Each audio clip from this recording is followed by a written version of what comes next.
নমস্কার বন্ধুরা, তোমাদের সবাইকে স্বাগতম অনলাইন স্টাডি আইটিআই চ্যানেলে।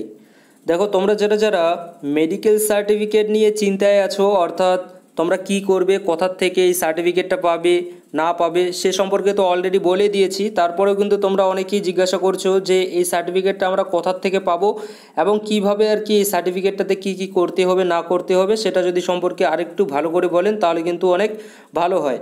তো দেখো, এখানে আমি তোমাদেরকে কিভাবে কোথার থেকে এই সার্টিফিকেটটা করতে হবে না করতে হবে সে সম্পর্কে তো বলবোই, এবং তার সঙ্গে এটাও বলবো যে ফরম্যাটটা তোমরা কোথার থেকে পাবে এবং কিভাবে পাবে সে সম্পর্কেও কিন্তু তোমাদেরকে আমি ডিটেলসে বলবো।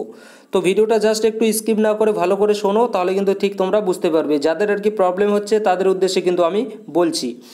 তো দেখো, এই মেডিকেল সার্টিফিকেটের যে ফরম্যাট, সেই ফরম্যাটটা আগে আমি তোমাদেরকে দেখাচ্ছি, তোমরা নিজেরাই দেখো এই ফরম্যাটটা আর কি আমাদের কীরকম হয়, তারপরে তোমাদেরকে বলছি কোথায় তোমরা এই ফরম্যাটটা পাবি। তো দেখো, সার্টিফিকেটের ফরম্যাটটা তোমাদেরকে দেখাচ্ছি। দেখো, এটা কিন্তু হচ্ছে আমাদের মেডিকেল সার্টিফিকেট, অর্থাৎ তোমরা উপরে কিন্তু দেখতেই পাচ্ছ মেডিকেল রিপোর্ট বলে লেখা আছে। তারপরে এখানে আছে ন্যাম। এ সম্পর্কে কিন্তু আমি তোমাদেরকে ডিটেলসে বলেছি যে কোথায় ন্যাম তোমাদেরকে কি হিসেবে লিখতে হবে, অর্থাৎ ন্যামটা কিন্তু তোমরা এখানে ক্যাপিটালে লিখবে এবং এখানে এজ দিয়ে দেবে, তোমার বয়স কত, তারপরে তুমি ছেলে না মেয়ে সেটা দিয়ে দেবে, তারপরে ফাদার্স নেম দিয়ে দেবে, হাইট দিয়ে দেবে, ওয়েট দিয়ে দেবে। তারপর চেস্ট মেজারমেন্টের ক্ষেত্রে তোমার নর্মাল চেস্ট কতটা আছে, অর্থাৎ বুকের ছাতে না ফুলিয়ে কতটা সেটা এখানে দিতে হবে, কত সেন্টিমিটার। তারপরে দিতে হবে তোমার বুকের যে ছাতি আছে সেটা তোমাকে ফুলিয়ে দেখাতে হবে কত সেন্টিমিটার আছে, তবে সেটা মনে রাখবে যাতে 5 সেন্টিমিটার হয়ে থাকে, তাহলে কিন্তু একটু বেশি ভালো হয়।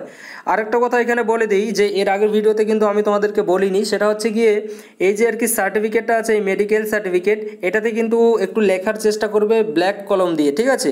অর্থাৎ আমাদের যে কালো কলমগুলো আছে, কালো কলম দিয়ে কিন্তু এটা লেখার চেষ্টা করবে, তাহলে কিন্তু একটু ভালো হবে। যদিও আমরা যদি নর্মালি নীল কলম দিয়ে লিখি তাও কোনো অসুবিধা হবে না, কিন্তু আমি বলবো তোমাদেরকে কালো কলম দিয়ে লেখার, ঠিক আছে?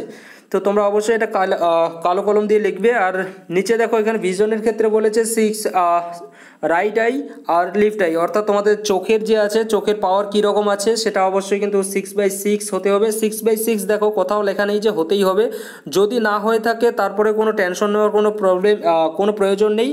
যদি কম হয়ে থাকে তারপরে কিন্তু তোমাদের অ্যাডমিশন হয়ে যাবে, ঠিক আছে?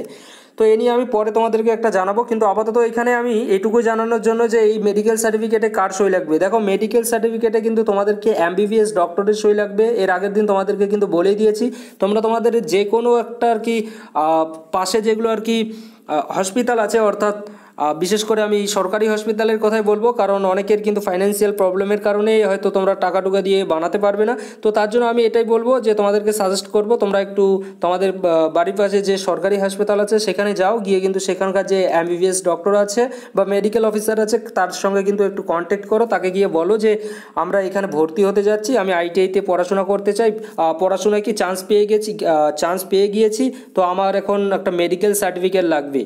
তো সেখানে যদি তোমরা এইভাবে বলে দাও তাহলে কিন্তু অবশ্যই সেখানকার যে মেডিকেল অফিসার আছে বা MBBS যিনি ডক্টর আছে তিনি কিন্তু তোমাকে কিন্তু অবশ্যই হেল্প করবে, ঠিক আছে? তো এখানে তোমার নিচের যেটা তোমরা দেখতে পাচ্ছ, নিচে তোমাদেরকে কোনো কিছু লিখতে হবে না। এই জায়গাটায় সেখানকার যে ডাক্তার আছে যিনি তোমাকে সার্টিফিকেটটা সই করবে তিনি কিন্তু এই জায়গাটা ফর্মটা ফিল আপ করবে, এবং শেষের দিকে দেখো এখানে সিগনেচারের জায়গা আছে। এই সিগনেচারে তোমাকে কিন্তু সাইন করতে হবে, তোমার যে মেডিকেল অফিসার আছে তার কিন্তু সামনে তোমাকে এখানে সাইন করতে হবে। এই জায়গাটা কিন্তু তোমরা আগেই ফর্ম ফিল আপ করবে না, তোমরা সর্বদা মনে রাখবে একটু এই যে তোমরা ফর্মটা যে দেখতে পাচ্ছ, এই উপরের যে পেজটা দেখছো, এই পেজটাই শুধুমাত্র তোমরা একটু বাড়ির থেকে লিখে নিয়ে যাবে এবং সঙ্গে আরেকটা কিন্তু প্রিন্ট আউট তোমরা কিন্তু নিয়ে যাবে, ঠিক আছে? প্রিন্ট আউট বা জেরক্স পেজ বলো না কেন, দুটোই কিন্তু চলে যাবে, ঠিক আছে? তো আশা রাখি বোঝাতে পারলাম।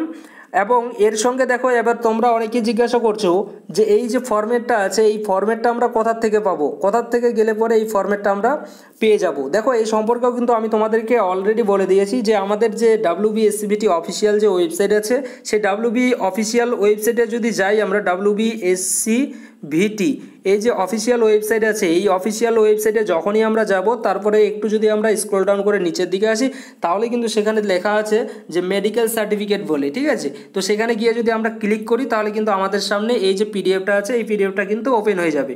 এবং তারপরে এই পিডিএফটা আমরা কি করব, নর্মালি জেরক্সের দোকানে গিয়ে বা যেখানে প্রিন্ট আউট করা হয়ে থাকে সেখানে গিয়ে যদি আমরা বলি যে এটা আমাদেরকে বের করে দিতে হবে তাহলে কিন্তু সেখান থেকে তারা বের করে দিয়ে দেবে, ঠিক আছে। তো আর বের করার জন্য বেশি টাকা নেবে না, 2 টাকা থেকে 5 টাকার মতো নেবে। আর আর যদি তোমরা সেভাবে যদি বের করতে না পারো, WBSCVT এইভাবে লিখে যদি তোমরা বের করতে না পারো, অর্থাৎ সার্চ করে যদি বের করতে না পারো, তাহলে আমি বলবো এই যে ভিডিও আছে এই ভিডিওর ডেসক্রিপশন বক্সে যাও। ডেসক্রিপশন বক্সে কিন্তু আমি এই যে পিডিএফটা তোমরা দেখছো এই পিডিএফের কিন্তু লিঙ্ক কিন্তু দিয়ে দিয়েছি, ঠিক আছে। তো তোমরা ডিরেক্টলি গিয়ে কিন্তু তোমরা ডাউনলোড করে নিতে পারছো। আমরা আমাদের যে এই ভিডিওটি তোমরা যারা যারা দেখছো, ভালো করে বলছি, একটু ভালো করে শোনো। এই ভিডিওটা তোমরা যারা যারা দেখছো, তোমরা যদি মেডিকেল সার্টিফিকেট বের করতে না পারো তাহলে অবশ্যই আমাদের যে ডেসক্রিপশন বক্স আছে, এই ভিডিওর যে ডেসক্রিপশন বক্স আছে সেখানে দেখো একটা কিন্তু লিঙ্ক কিন্তু শো করছে। তো সেই লিঙ্কটাতে গিয়ে ক্লিক করো, ক্লিক করলেই কিন্তু তোমরা এই যে মেডিকেল সার্টিফিকেটের যে ফরম্যাটটা আছে এই ফরম্যাটটা কিন্তু ডিরেক্টলি তোমরা ডাউনলোড করতে পারবে। এবং সেখান থেকে কিন্তু তারপরে গিয়ে তোমরা নর্মালি জেরক্সের দোকানে গিয়ে তোমরা কিন্তু বের করে নিয়ে সেখানে কিন্তু মেডিকেল অফিসারের সাইন নিয়ে নিতে পারবে, ঠিক আছে। আশা রাখি বোঝাতে পারলাম। তো তারপরে যদি তোমাদের কোনো ডাউট থেকে থাকে ITI রিলেটেড তোমরা অবশ্যই জিজ্ঞাসা করতে পারো, আমি তোমাদের হেল্প করার জন্য কিন্তু সর্বদা আছি। Thank you.